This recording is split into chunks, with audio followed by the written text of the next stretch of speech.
नमस्कार बच्चों। कल आप लोगों ने पढ़ा पाठ 7 अमूल्य उपहार। इस पाठ से आपने सीखा कि मित्रता क्या होता है, मित्रता क्या वास्तविक अर्थ के बारे में आप लोगों ने जाना कि कभी मित्र हम गरीबी, अमीरी और अशिक्षित शिक्षित को देख के नहीं करते, बस मित्रता तो हो जाती है।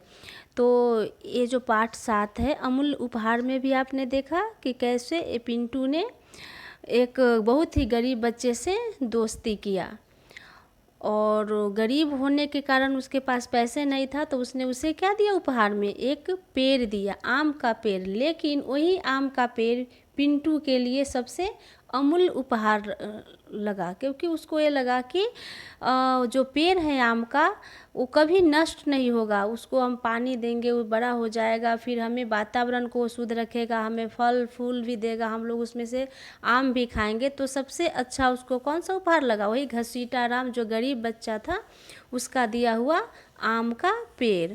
तो कल आप लोगों ने पाठ समझ लिए थे। चलिए आज हम लोग चलते हैं प्रश्न उत्तर की तरफ। तो पहला प्रश्न है, पिंटू के जन्मदिन पर कौन कौन आए थे। तो पिंटू के जन्मदिन पर, यहाँ से पिंटू के जन्मदिन पर, तो पिंटू के जन्मदिन पर हम सेम टू सेम लिखेंगे। सबसे पहले तो आप लोग मेरे साथ लिखते जाएंगे, क्योंकि अभी मैं जो नोटबुक चेक कर रही हूँ उसमें बहुत आप लोग मिस्टेक किए हैं, मात्रा मिस्टेक किए हैं और प्रॉपर नहीं लिखे हैं। आप लोग से सब विनय निवेदन है कि प्लीज़ आप लोग अच्छी राइटिंग में और एवरी डे का वर्क कंप्लीट करते जाइए, क्योंकि जब जल्दी जल्दी आप लोग करते हो तो बिल्कुल ही राइटिंग अच्छी नहीं होती है और बहुत ही मिस्टेक होती है और इनकम्प्लीट वर्क तो बहुत ज़्यादा है। तो प्लीज़ मैं अभी आप जो मैं रीड करते जाती हूँ और आप लोग पढ़ पढ़ के इसे लिखते जाइए। तो क्वेश्चन नंबर 1 आप लोग ने क्या पढ़ा, पिंटू के जन्मदिन पर कौन कौन आए थे। तो पिंटू के जन्मदिन पर हम सेम टू सेम यहाँ से यहाँ देख कर लिखेंगे। कौन कौन की जगह पर उसके मित्र, शारदा आंटी तथा कुछ मेहमान आए थे। कितना इसका सरल आंसर है, सरल उत्तर है, एकदम इजी है। इसको हमें याद करने की ज़रूरत नहीं है, बस आप एक बार चित्र भी देखेंगे तो उसके मित्र है, शारदा आंटी है और कुछ गेस्ट है, कुछ मेहमान आए हैं। तो प्रश्न नंबर 1 आपका कंप्लीट होता है। अब है प्रश्न नंबर 2। प्रश्न नंबर 2 में है, पिंटू का स्वभाव कैसा था। स्वभाव मतलब बिहेव, वो कैसा लड़का था, उसका बिहेव कैसा था।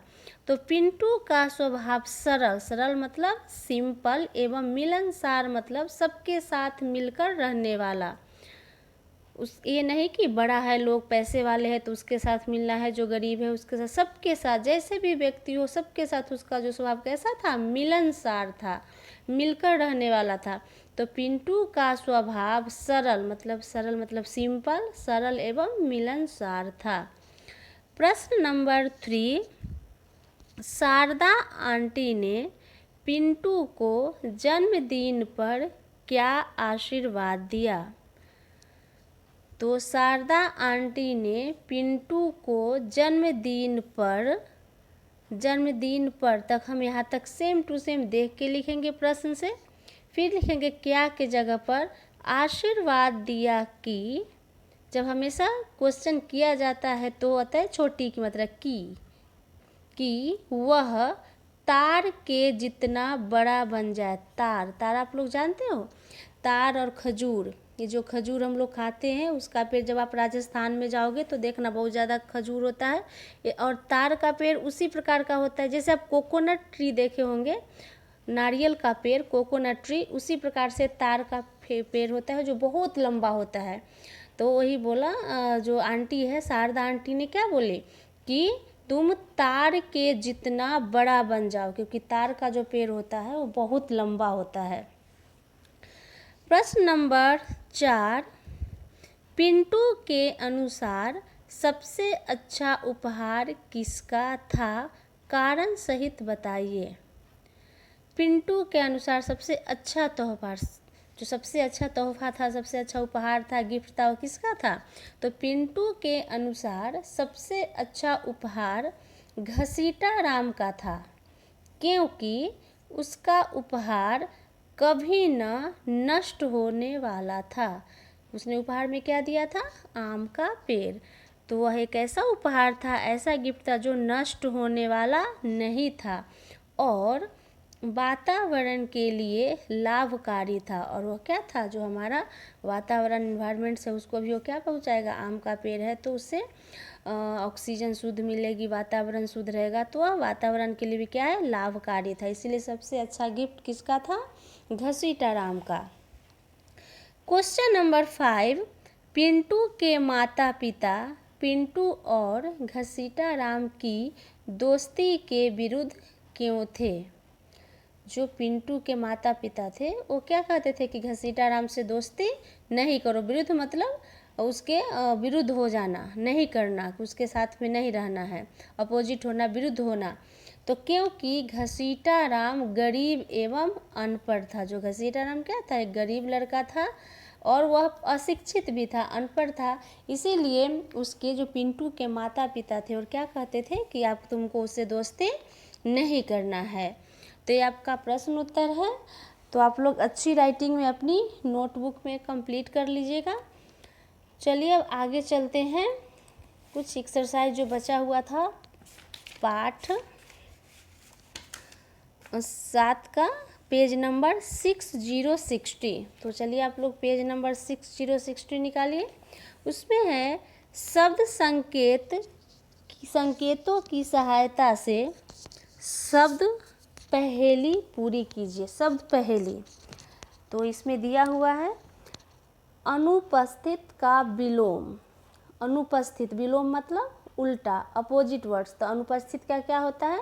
उपस्थित। ऊपर से नीचे, नंबर 1 में ऊपर से नीचे आना है। तो हमें क्या लिखना है यहाँ पे? उ प सी थ त। तो यहाँ पर क्या आ जाएगा? तो क्या बन गया? नंबर 1 में उपस्थित। अब है भेंट का पर्यायवाची। भेंट मतलब उपहार, पर्याय मतलब जो उसके पर्याय होता है, जो 2-3 शब्द होते हैं, जिस नाम एक हो, एक ही वस्तु हो लेकिन नाम अनेक हो, उसे पर्यायवाची शब्द कहते हैं। तो भेंट को हम गिफ्ट भी बोलते, उपहार बोलते। तो नंबर 2 में बाएं से दाएं। बाएं से दाएं जानते हो? बाएं मतलब लेफ्ट और दाएं मतलब राइट। तो बाएं से दाएं, तो यहाँ इधर से इस तरफ जाना है।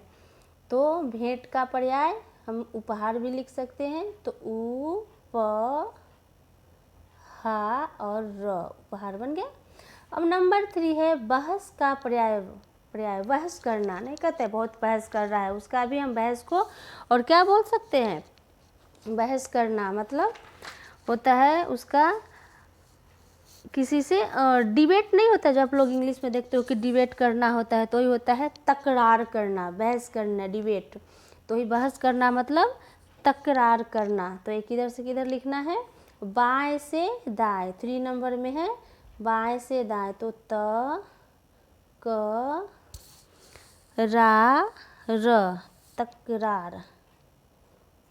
तो ये हो गया तकरार। अब है नंबर 4 माला का पर्याय। ये भी माला का पर्यायवाची शब्द लिखना है। तो माला होता है किसमें? जो नेकलेस हम पहनते हैं उसको हम क्या हार भी बोलते हैं। तो ऊपर से नीचे। अब नंबर 4 में आ जाएंगे तो माला का पर्यायवाची, चलो हार ले लेते हैं। तो हार, माला। तो यहाँ लिखेंगे हा और हार।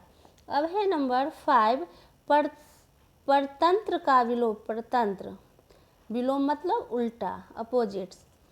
तो परतंत्र का क्या होता है उल्टा? स्वतंत्र। तो बाएं से दाएं, नंबर 5 में जाएंगे बाएं से दाएं की तरफ। तो क्या होगा बाएं से दाएं की तरफ? स्वतंत्र, स्वतंत्र। अब है नंबर 6 व्यंजन का विलोम। व्यंजन, स्वर और व्यंजन होते हैं। तो व्यंजन ऊपर से नीचे, तो उसका क्या हो जाएगा? स्वर। तो नंबर 6 में स्वर। तो ऑलरेडी ये देखिए स्वर और स्वर हो गया।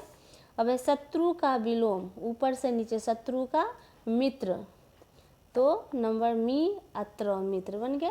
तो ये आपका हो गया शब्द पहेली। से क्या हम बोलते हैं? शब्द पहेली। नंबर नेक्स्ट में है सब्जेक्ट इनरिचमेंट एक्टिविटीज़ में है हंसते खेलते। नीचे दिए गए वृक्षों को पहचान कर इनके नाम लिखिए। वृक्ष, तो आप लोग को 100% पता होगा कि कौन सा वृक्ष है जो वातावरण को बहुत ही शुद्ध रखता है। क्या है पेड़? नीम। इसका नाम क्या है? नीम। और ये देखिए फल देख के आप लोग पहचानिए इसको क्या बोलते हैं? पपीता। सबको पसंद है बहुत पपीता। इसको इंग्लिश में क्या बोलते हैं? पपाया। एंड नेक्स्ट, ओहो कितना पका हुआ है, देखो मस्त है। तो इसको हम लोग इंग्लिश में बोलते हैं गुआवा और हिंदी में अमरुद।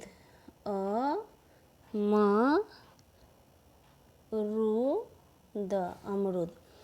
तो आपका पेज नंबर 60 कंप्लीट होता है। अब आज का आपका होमवर्क है पेज नंबर 58 EX2 निम्नलिखित प्रश्नों के उत्तर लिखिए। अभी आप लोगों ने नोटबुक में ये प्रश्न के उत्तर लिखे हैं। अब आपको होमवर्क में उसे याद करके और अच्छी हैंड राइटिंग में उसको लिखना है। अगर 2 लाइन में नहीं है तो आप यहाँ से यहाँ तक भी ले सकते हैं। तो चलिए आप लोग बुक को रीड कीजिए और प्रश्न उत्तर को अच्छे से कंप्लीट करिए। Okay, bye.